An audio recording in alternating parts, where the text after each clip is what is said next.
بسم اللہ الرحمن الرحیم۔ السلام علیکم دوستو، دنیا بھر کی خبروں میں آج آپ سنیں گے، لیکن اس سے پہلے اگر ہو سکے تو لائک اور سبسکرائب کا بٹن ضرور دبا لیں۔ شکریہ۔ جیسا کہ دوستو آپ جانتے ہیں کہ ایک عدالت نے توشہ خانہ 2 کیس میں عمران خان اور ان کی اہلیہ بشرا بی بی کو مختلف دفعات کے تحت مجموعی طور پر 17 سال قید کی سزا سنائی ہے۔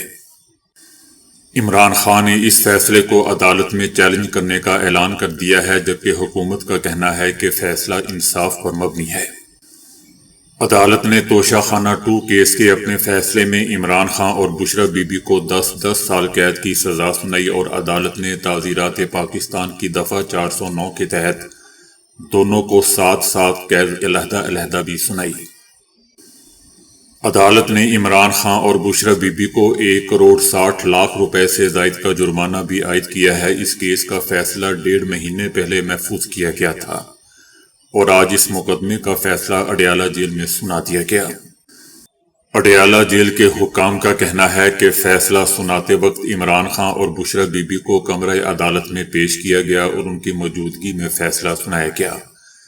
تاہم عمران خان کی قانونی ٹیم کے مطابق یہ فیصلہ وکلا اور ملزمان کی غیر موجودگی میں سنایا گیا۔ عدالت کا کہنا ہے کہ فیصلہ سنانے سے پہلے عمران خان کے وکیل سلمان صفدر کو نوٹس جاری کیا گیا تھا۔ دوستو، عمران خان اور بشرا بی بی پر الزام تھا کہ عمران خان اور بشرا بی بی نے کروڑوں روپے کے تحفے کی قیمت بہت کم لگائی تھی اور انہوں نے تحائف کی کم قیمت لگوا کر سرکاری خزانے میں کم رقم جمع کروائی تھی۔ اس میں ایک اور بھی حیرت کی بات ہے کہ عمران خان اور بشرا بی بی کی توشہ خانہ 2 کیس کی سزا 190 ملین پاؤنڈ کیس کی سزا ختم ہونے کے بعد شروع ہوگی، یعنی عمران خان کی 14 سال کی سزا یعنی 190 ملین پاؤنڈ کیس میں جو ان کو 14 سال کی سزا سنائی گئی ہے وہ ختم ہوگی تو اس کے بعد ہی 17 سال کی سزا شروع ہو جائے گی۔ یہ بھی دوستو یاد رہے کہ توشہ خانہ 2 کیس کی ابتدائی تحقیقات نیب نے کی تھی اور نیب ترامیم کی روشنی میں یہ کیس FIA کو منتقل کر دیا گیا تھا۔ عمران خان اور ان کی اہلیہ بشرا بی بی پر 12 دسمبر 2024 کو فرد جرم عائد کی گئی تھی۔ اور یہ بھی دوستو یاد رہے کہ توشہ خانہ کے پہلے کیس میں عدالت عمران خان اور بشرا بی بی کو بری کر چکی ہے اور ہو سکتا ہے کہ ہائی کورٹ ایک دفعہ پھر ان کو بری کر دے، کیونکہ عمران خان اور بشرا بی بی اپنا یہ کیس ہائی کورٹ میں چیلنج کریں گے۔ عمران خان نے اپنے وکیلوں کو ہدایت کی ہے کہ فیصلے کے خلاف تمام قانونی راستے اختیار کیے جائیں۔ عمران خان کے وکیل سلمان صفدر کا کہنا ہے کہ توشہ خانہ 1 اور سائفر کیس کی طرح اس مقدمے کی سماعت میں بھی کئی غلطیاں موجود ہیں۔ سلمان صفدر نے یہ بھی دعویٰ کیا کہ کل رات 8 بجے عمران خان کی قانونی ٹیم کو اطلاع دی گئی تھی کہ صبح 9 بجے توشہ خانہ 2 کی سماعت اڈیالہ میں ہوگی۔ ان کا کہنا تھا کہ دھند کے سبب موٹر وے بند تھی، موسم کی صورتحال کی وجہ سے ہم لیٹ ہو گئے، اس لیے فیصلہ ہم براہ راست نہیں سن سکے۔ ایک جیل اہلکار کا کہنا تھا کہ جب جج فیصلہ سنا رہے تھے تو اس وقت عمران خان اپنی اہلیہ سمیت عدالت میں موجود تھے۔ جج نے 3 بار عمران خان کو ڈائس پر آنے کو کہا مگر عمران خان ڈائس پر آنے سے انکار کرتے رہے۔ جیل اہلکار کا دوستو یہ بھی کہنا تھا کہ جب جج فیصلہ سنا رہا تھا تو عمران خان بشرا بی بی سے گفتگو کر رہے تھے جیسے ان کو احساس ہی نہیں ہے کہ ان کے خلاف کیا فیصلہ سنایا جا رہا ہے۔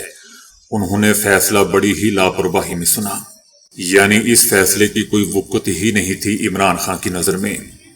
اہلکار کا یہ بھی کہنا تھا کہ جج جب فیصلہ سنا چکے تو عمران خان نے پوچھا کہ کیا فیصلہ سنا دیا گیا ہے۔ جب عمران خان کو 17 برس کی سزا کا بتایا گیا تو وہ یہ سن کر مسکرا دیے۔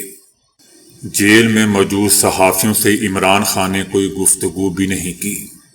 سلمان صفدر کا یہ بھی کہنا تھا کہ عمران خان خیریت سے ہیں اور انہوں نے ملاقات کے دوران اپنی صحت سے متعلق کسی تشویش کا اظہار نہیں کیا۔ سلمان صفدر کا دوستو یہ بھی کہنا تھا کہ جب عدالت نے عمران خان اور ان کی اہلیہ بشرا بی بی کو سزا سنائی تو عمران خان کا ایک وکیل جیل کے اندر بھی موجود تھا تاہم عمران خان کی بہنوں اور صحافیوں کو جیل کے احاطے میں جانے کی اجازت نہیں دی گئی، اس لیے عمران خان صحافیوں سے بھی بات نہیں کر سکے۔ دوستو، عمران خان اور ان کی اہلیہ بشرا بی بی پر الزامات یہ ہیں کہ انہوں نے سن 2021 میں دورہ سعودی عربیہ کے دوران حاصل شدہ جیولری سیٹ توشہ خانہ میں جمع نہیں کروایا تھا۔ یہ جیولری سیٹ وزیر اعظم کی اہلیہ بشرا بی بی کو سعودی ولی عہد محمد بن سلمان کی جانب سے دیا گیا تھا۔ اس سیٹ میں گلابی ہیرے اور دیگر جواہرات جڑے ہوئے تھے اور ان کی قیمت ان موتی اور ہیروں کی قیمت بیش بہا تھی۔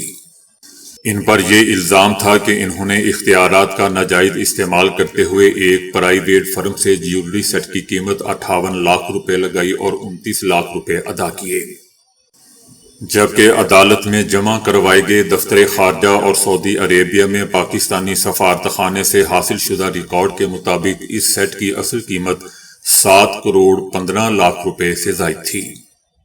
لازمی بات ہے دوستو، اب ولی عہد شہزادہ محمد بن سلمان جو کہ اتنا امیر ہے، وہ صرف 50 لاکھ کا تو تحفہ نہیں کسی کو دے سکتا تھا۔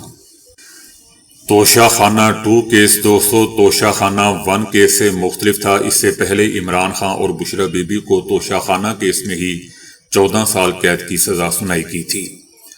عمران خان اور بشرا بی بی پر 1 ارب 57 کروڑ روپے جرمانہ بھی عائد کیا گیا تھا اور عمران خان کو عدالت کی جانب سے 10 سال کے لیے نااہل بھی قرار دیا گیا تھا، لیکن اپریل 2024 میں اسلام آباد ہائی کورٹ نے اس سزا کو کالعدم قرار دے دیا تھا۔ توشہ خانہ 2 کیس میں عدالت کے فیصلے میں لکھا گیا ہے کہ عمران خان کی عمر کو دیکھتے ہوئے فیصلے میں نرمی برتی جا رہی ہے۔ دوستو، عمران خان کی سزا سے ان کی مقبولیت پر کوئی منفی اثر نہیں پڑے گا، لیکن اس سزا سے مزید سوالات پیدا ہوئے ہیں کہ ان کی جماعت پر مزید دباؤ پڑے گا۔ ان کی جماعت سیاسی طور پر کوئی حکمت عملی بنانے میں ابھی تک تو ناکام رہی ہے، اور اس کے علاوہ دوستو ہماری سیاست میں مائنس فارمولہ تاحال کارگر ثابت نہیں ہوا ہے۔ اس سے پہلے ماضی میں ایسی کوشش مائنس نواز شریف اور مائنس ذوالفقار علی بھٹو کے لیے بھی کی گئی تھی، لیکن دوستو اس میں میرا کومنٹ یہ ہے کہ بشرا بی بی نے عمران خان کو پھنسا دیا۔ بشرا بی بی کو ریاست کو ملنے والے تحفے نہیں فروخت کرنے چاہیے تھے۔ لالچی عورت تھی، عمران خان کو بھی پھنسا دیا، خود تو اس نے پھنسنا ہی تھا۔ یہ گھر سے بھاگی ہوئی عورت عمران خان کے گھٹنوں میں بیٹھ گئی، اور آگے آگے اللہ خیر کرے، یہ پتہ نہیں اس کے ساتھ کیا کچھ کروائے گی۔ دوستو مجھے لگتا ہے کہ ریاست کے سامنے جو بھی کھڑا ہوتا ہے یا جو بھی کھڑا ہوگا تو ریاست تو پھر اپنا راستہ بنائے گی۔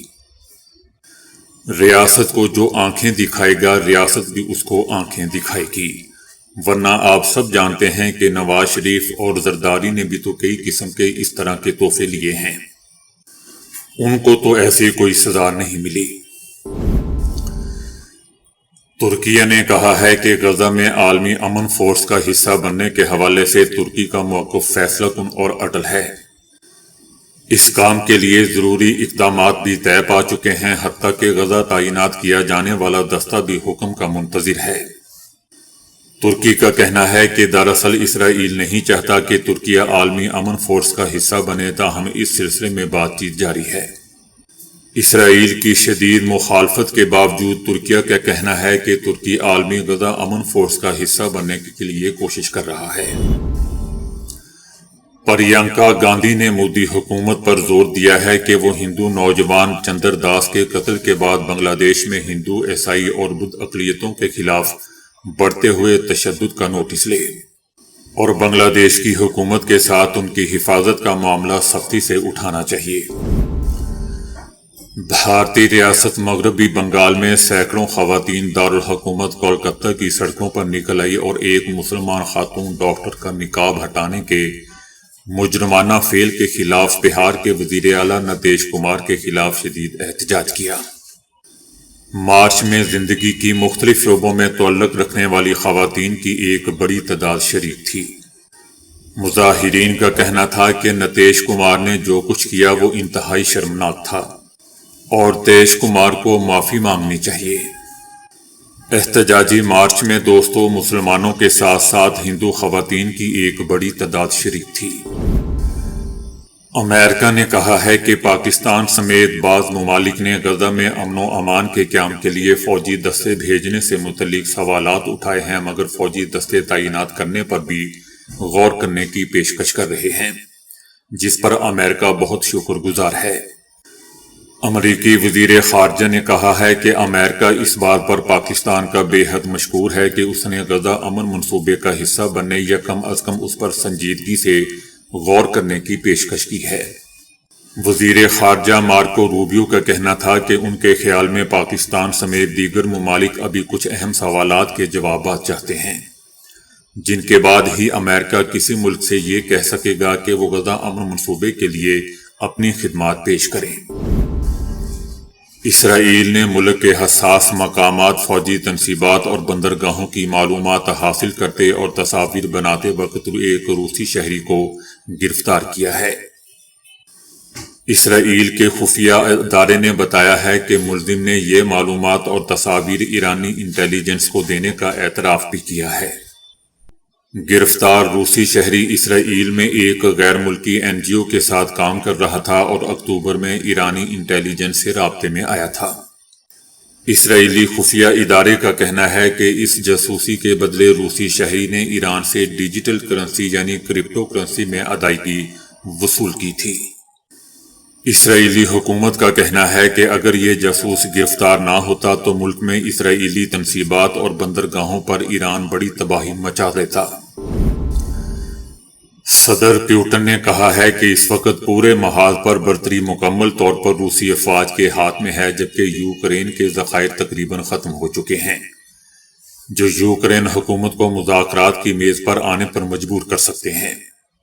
صدر پیوٹن نے ملکی اور غیر ملکی صحافیوں اور عوامی سوالات کے جواب دیتے ہوئے کہا کہ روس امن کے ذریعے اس تنازع کا خاتمہ چاہتا ہے، تاہم اس کے لیے ضروری ہے کہ بحران کی بنیادی وجوہات کو ختم کیا جائے۔ ان کا کہنا تھا کہ روس کی جانب سے متعدد مواقعوں پر مذاکرات کی پیشکش کی گئی، مگر یوکرینی قیادت نے سنجیدہ رویہ اختیار نہیں کیا۔